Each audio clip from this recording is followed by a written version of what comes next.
लेकिन आपकी जो लव स्टोरी है वो बहुत ही पथरीले रास्तों से होकर गुजरी है। बहुत कॉम्प्लिकेटेड। कैसे?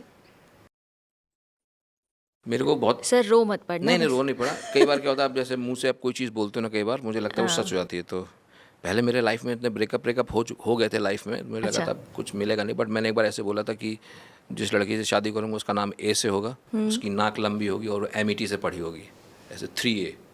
और somehow वो हुआ मेरे साथ। अच्छा। तो मैं भी MET से पढ़ा था, मैं लखनऊ मैं भी MET से पढ़ी हूँ, नोएडा। वैसे MET वाले बड़े टैलेंटेड होते हैं। तो मुझे वो बहुत पसंद थी। मैंने उनको बोला कि मैं आपको बहुत पसंद करता हूँ, और उनको भी मैं ठीक ठाक सा लगता था। तो उन्होंने 1-1.5 साल मतलब मेरी खूब नहीं मेरे को इंटरेस्ट नहीं है ऐसा वैसा। और वो एक सिंगर है। वो आप लोग मुंबई में ही मिले? हाँ, मैं मुंबई में ही मिले। कहाँ पर मिले थे? #फेम एक ऐप थी, मैंने जो बताया था, तो उसमें हम लाइव करते थे उसमें। अच्छा, मैच वहाँ कैसे मिले। मिल जाते, तो वहाँ मुझे पता चला कि यार ये लड़की है। और मैंने बात किया, उन्होंने 1-1.5 साल मेरे को डिनाई किया। बट मैंने कहा देखिए, मैंने जिस दिन उनको देखा था, मैंने उस दिन मेरे फ्रेंड्स भी खड़े थे, मैंने उनको बोला था कि इसकी चिता में आग मेरा लड़का लगाएगा। हाँ, ये क्या तरीका है? हाँ, इट्स न्यू स्टाइल ना अभी का। I love you is very old.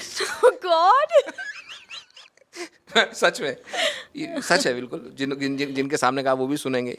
मैंने देखा, मैंने कहा इसकी चिता में आग मेरा लड़का लगाएगा, ये डिसाइड हो चुका है बस।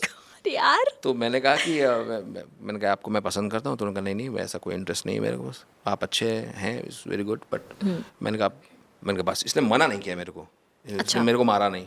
मतलब आप किसी को ऐसे बोलो ना, तो मैंने कहा अभी धीरे धीरे 1-1.5 साल लगा उसमें। फिर अब मैं यूपी वाला आदमी जी। तो मेरा ये था कि नहीं भाई, जो लड़की पसंद है शादी अब इसी से करेंगे। मैंने उनको बोला, तो उनका भाई वही होता ना, जैसे बोलता है अब्बा नहीं मानेंगे, उनका हमें मेरे पापा नहीं मानेंगे। अरे ऐसे कैसे?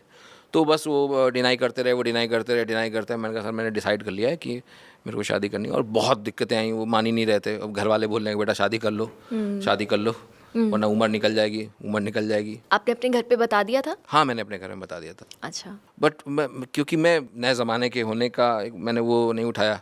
मैं हमेशा एक बात बोलता हूँ कि कई बार आपकी एक नादानी की वजह से ना कई लोगों की ज़िंदगी ख़राब हो सकती है।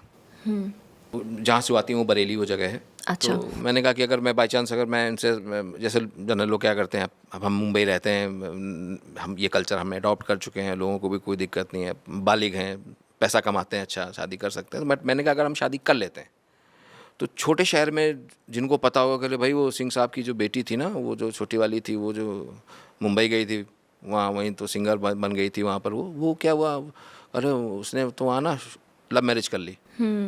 तो छोटे शहर में उसका ऐसा इम्पैक्ट पड़ता है, लोग बोलते हैं कि भाई हम तो अपनी बिटिया को बाहर नहीं भेजेंगे।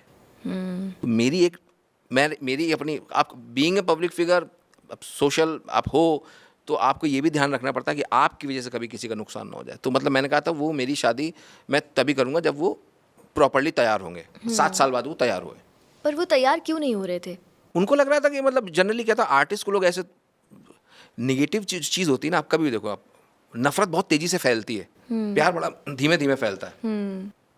तो फिर एक मोमेंट आया, मैंने कहा यार वही वाली बात है, पैसा तो हमने कहा हम बहुत कमाते हैं। तो वो एक वो होता है लोगों का, पेरेंट्स हैं अभी, क्या है कि उनको भी लगेगा क्या ही बोल रहा है ये। तो बस ये थोड़ा तकलीफ होती है। बट मुझे लगता है कि आप जो चीज़ बड़ी, शाहरुख खान साहब ने बोला है ना, किसी चीज़ को शिद्दत से चाहो तो पूरी कायनात आपको उससे मिलाने की कोशिश में जुट जाती है। और वो हुई। आपको मेहनत करनी पड़ती है चीज़ों को। मतलब मेरी लाइन में मैं हमेशा बोलता हूँ कि ज़िंदगी में आप तभी सफल नहीं होते जब आप अपने गोल बदलते रहते हो। There is only one condition, बोलता है ना, वो जो चीज़ चाहिए तो नहीं मिली, और आपने अपना गोल चेंज कर दिया तो नहीं मिलेगी आपको।